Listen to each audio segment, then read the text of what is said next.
So here is my painting of the Watercolor Magnolia Blossoms. I did it at 4 times the normal speed. I sped it up after I had painted it just so you can get a feel for the entire painting from start to finish. And what I really like about this painting is that it's so loose, and the attraction to it is the variance and the variation in color from the light muted colors to the very crisp and dark colors, the bold colors. And I think that really comes across in this painting. So here I took the template that you can find in the project section in the Skillshare class, and I just changed it up a little, put it where I wanted to make it a landscape format instead of portrait format. And then I just started adding colors. I wanted to add colors that were found in nature that would look like what your eye would see behind the plants. So I did a lot of colors, a lot of florals, and then I did some of the colors from the branches and then the sky and sun. And I just let that dry. And I kind of worked around it while it was still damp.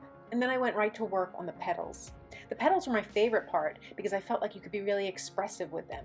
You could just go very gently and muted for any of the petals, or you could make one side look super dark and one side transparent, where you were just seeing a little bit of that color from the underside of the petal. To achieve this, I had to do multiple layers, and it was really fun. And even if it bled out a little, it kind of worked into the background that we had already created.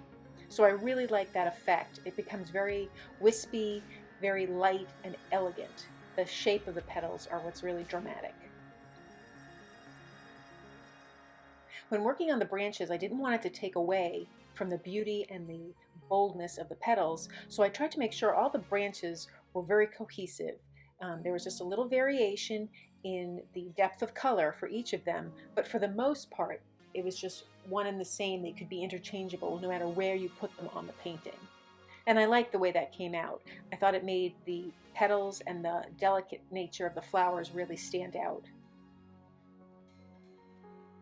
And here I am continuing. I just wanted to add another layer here, a little more depth, so that there was some shadow in the back petals and the petals in the rear, and some natural shadow that fell on the ones from the side.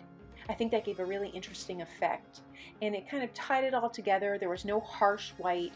Colors were muted except for the bold color from the bottom of the petals. To me, this painting really worked.